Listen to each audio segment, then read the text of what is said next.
نہ کسی قسم کا ڈر ہے نہ خوف ہے، وہ بلا جھجک اپنی زندگی اپنی قبروں پہ گزار رہے ہیں اور وہ رزق بھی پایا کرتے ہیں۔ آج ہم اور آپ سیدنا قطب المدار رضی اللہ تعالیٰ عنہ کے بسنت پنچمی کے میلے پہ اور مدار چلہ کی مزار کے سامنے بیٹھے ہوئے ہیں۔ ہم نے ابھی چادر پوشی کی، یہ ہم لوگ کیوں کرتے ہیں؟ ہم اتنی رات میں جاگ کر کے، اچھا میں آپ کو ایک بات بتاؤں، لوگ سوچ رہے ہوں گے کہ اعلان کیا گیا کہ میلاد شریف کا پروگرام ہے، بہت اچھا کیا کہ ہم لوگ نہیں پہنچے۔ کون مولانا کی بڑبڑ کو سنتا؟ کون مولانا کی بک کو سنتا؟ رات بھر وہ چلاتا رہتا، کون ان کی بڑبڑ کو سنتا؟ خبردار، تم نہیں آئے ہو، بلکہ تمہیں رب کائنات نے اور رب رسول نے نہیں بلایا ہے، اس لیے میدان میں نہیں آئے ہو، اس میلاد مجتمع میں نہیں آئے ہو۔ اگر تمہیں نبی سے محبت ہوتی، نبی سے عشق ہوتا، نبی سے پیار ہوتا تو تم اپنے گھروں میں آرام نہیں کرتے، بلکہ میلاد مصطفیٰ میں آ کر کے یہاں پہ بیٹھتے۔ کل تم یہاں بیٹھتے، کل تمہارا میدان محشر میں حشر ہوتا، تمہیں سبحان اللہ، سبحان اللہ، میرے پیارے اسلامی بھائیوں، اللہ تبارک تعالیٰ نے اسلام بھائی ہمیں پکڑنے کے لیے ہاتھ کو دیا، چلنے کے لیے پیر کو دیا، بولنے کے لیے زبان کو دیا، کھانے کے لیے منہ کو دیا۔ اللہ تبارک تعالیٰ نے طرح طرح کی نعمتیں ہمیں عطا فرمائی، لیکن کبھی اس نے یہ نہ کہا کہ بندے میں نے تم پر احسان کیا ہے، اے بندے میں نے تم پر احسان کیا ہے۔ اسی رب کائنات نے ہمیں رہنے کے لیے زمین عطا فرمائی، لیکن یہ نہیں کہا تم پر احسان کیا ہے۔ اسی رب کائنات نے ہمیں آسمان کا سامیانہ تان دیا، لیکن یہ نہ کہا تم پر احسان کیا ہے۔ اسی پروردگار عالم نے ہماری زندگی کو نمائش کے بنانے کے لیے، ہماری زندگی کو نبی کریم صلی اللہ علیہ وسلم کی زندگی پر چلنے کے لیے 1 لاکھ یا 2 لاکھ کم و بیش 24,000 پیغمبران اسلام کو دنیا میں بھیجا۔ حضرت آدم کو صفی اللہ بنایا، احسان نہیں جتایا۔ حضرت عیسیٰ کو روح اللہ بنایا، احسان نہیں جتایا۔ حضرت موسیٰ کو کلیم اللہ بنایا، احسان نہیں جتایا۔ حضرت ابراہیم کو خلیل اللہ بنایا، احسان نہیں جتایا۔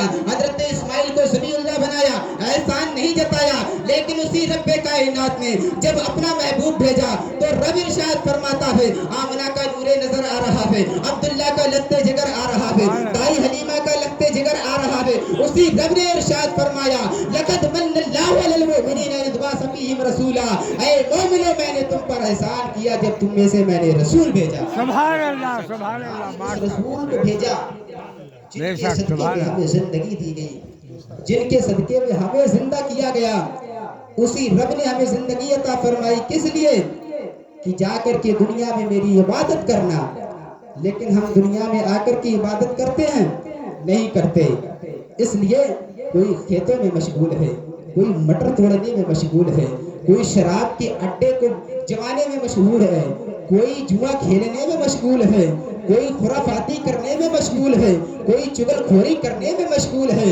اے میرے سید نگر کے دلی مسلمانوں، اگر تمہیں زندگی دی ہے تو زندگی اس لیے نہیں دی تم جوا کے اڈوں کو آباد کرو، تم شراب کے اڈوں کو آباد کرو، تم چغل خوریاں کرتے رہو، تم شراب کے نشے میں دھت رہو۔ اللہ نے تمہیں زندگی اس لیے دی ہے تاکہ تم دنیا میں جا کر کے میری عبادت کر سکو اور مجھ سے محبت کرو۔ سبحان اللہ، سبحان اللہ، بے شک۔ اسی رب نے ارشاد فرمایا، ان اولیاءہم الا المتقون، بے شک تم اولیاء سے محبت کرو اور ان سے سچوں کے ساتھ ہو جاؤ اور اپنی زندگی کو بشر کرو۔ سچے لوگ کون ہیں؟ ہم ہیں سچے؟ نہیں ہیں۔ سچے لوگ کون ہیں؟ جو مدار جھلا کا جو مزار بنا ہے یہ ہے سچے، غوث العظم ہے سچے۔ آئیے میں آپ کو ایک بات بتاتا چلوں، جن کے تعلق سے یہ میلاد مصطفیٰ رچائی اور سجائی منائی جا رہی ہے۔